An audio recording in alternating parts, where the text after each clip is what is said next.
Hello, my name is Reverend Dr. May Elise Cannon. Today is Monday, February 19th. This is day 136.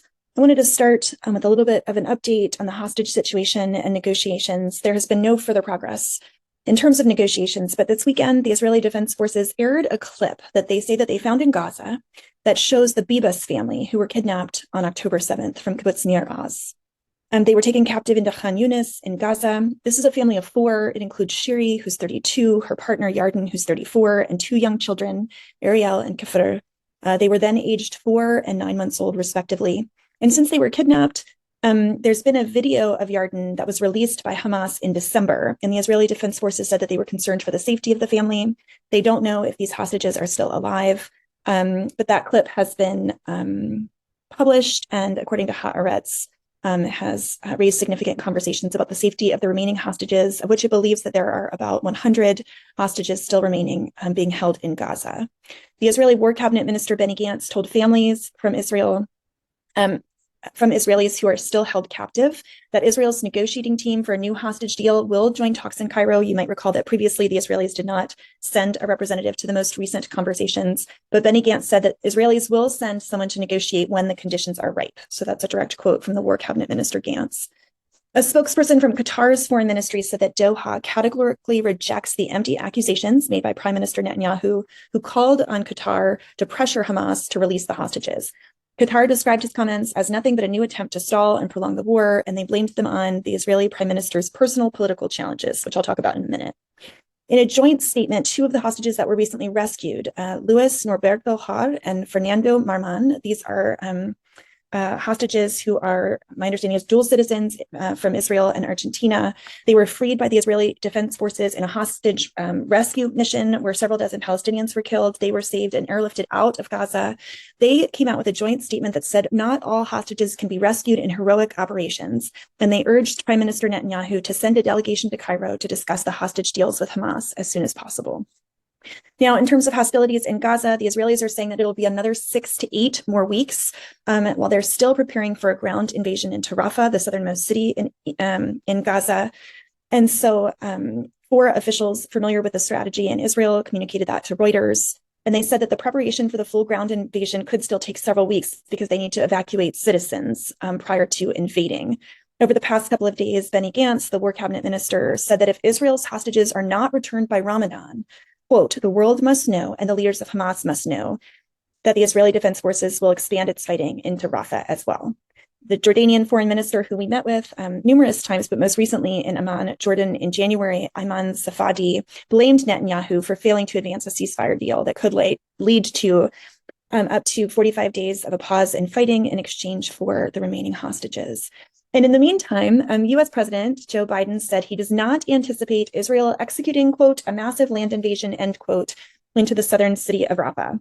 He added that a temporary ceasefire is necessary to secure the release of hostages. It's interesting that we're hearing in Israel that they have every intention of continuing the ground invasion into Rafah, but President Biden says he doesn't anticipate it happening. So those are some mixed messages. In terms of Gaza, a ground offensive would have severe repercussions on the crisis there. That was communicated by Foreign Minister Sameh Shoukry of Egypt to PBS. And Palestinian Prime Minister Shataya warned that Israel should not attempt to force Palestinians across the border into Egypt, saying that Cairo would not allow anyone to cross. You may recall that our executive leaders trip also met with Prime Minister Shataya of the Palestinian Authority in January. The Nasser Hospital in Khan Yunis went out of action early on Sunday, so it is no longer a functioning hospital. And we know that today, Monday, the ICJ, International Court of Justice, began several days of hearings that are seeking to determine a response to Israel's occupation of the Palestinian territories and to determine its legality or illegality. And so that is happening this week as well. Also, the ICJ this weekend rejected South Africa's request to impose additional urgent measures to safeguard Rafah in South Gaza. According to reports, Israel has reported that they've killed about 12,000 Hamas fighters, but Hamas estimates its loss to be at about half of that, 6,000 fighters, according to a Hamas official that's based in Qatar, and a report that came out by Reuters. And as of today, the death toll in Gaza is 29,062 people, Palestinians who've been killed, and the number of those wounded is 69,028 since October 7th. In terms of some political dynamics in Israel, there's been quite a hoopla between the Brazilian president Lula da Silva, who said that what's happening in the Gaza Strip is not war, it's genocide. And he compared Israel's actions there to, quote, when Hitler decided to kill the Jews, end quote. And Netanyahu responded and said that Israel to the Nazi Holocaust and the comparison with Hitler crosses a red line. He says it's trivialization of the Holocaust. It's an attempt to harm the Jewish people. It's been identified as an anti-Semitic statement. And since then, Brazil has recalled their ambassador to Israel after Foreign Minister Katz said that Lula da Silva is a persona non grata in Israel. Katz had summoned the Brazilian ambassador to offer a reprimand for those comments, which maybe happened at Yad Vashem, Israel's Holocaust memorial.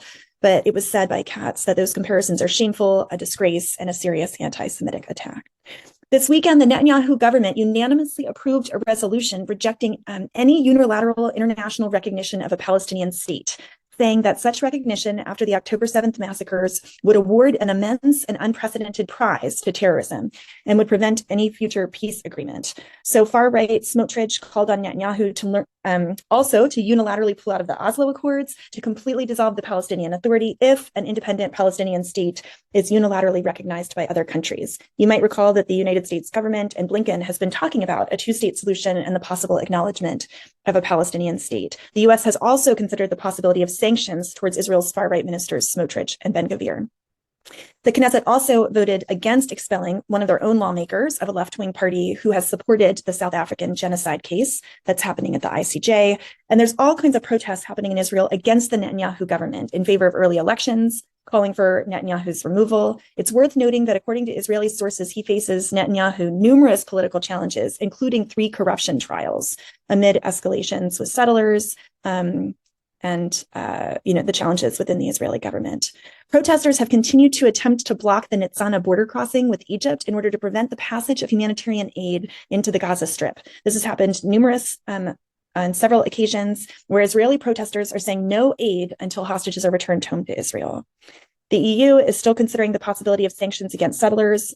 Several countries, including France, Spain, and the UK, have followed the US in imposing sanctions on violent settlers. And the UN human rights experts expressed alarm today over allegations that Palestinian women and girls in the West Bank and Gaza have been subjected to egregious human rights violations, but the Israeli Foreign Ministry strongly rejects those claims.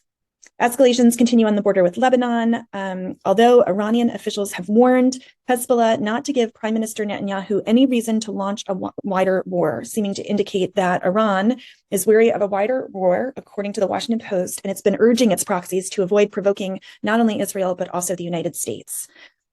In terms of Yemen and the Houthis, they said today that they targeted a ship called Rubmar in the Gulf of Aden, and it is now at risk of sinking.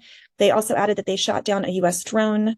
A Greece-flagged U.S.-owned cargo ship reported a missile attack today by Houthis from Yemen.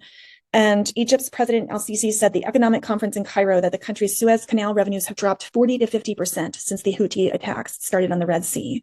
And finally, at the United Nations, Algeria has submitted a proposal for a ceasefire in Gaza to the UN Security Council, which might be discussed as early as tomorrow, Tuesday. The US has veto power and has already indicated that it opposes the proposal. So lots of news coming from the weekend as this new week begins. Please be in thought and prayer. Many of the Gaza ceasefire pilgrimages are happening. The pilgrimage 4 Ps from Philadelphia to DC is en route. They started last Wednesday. They get in DC this Wednesday. I've been getting notices on WhatsApp of prayers and songs that are being sung as people are praying, walking in solidarity, and also continuing to call for a ceasefire.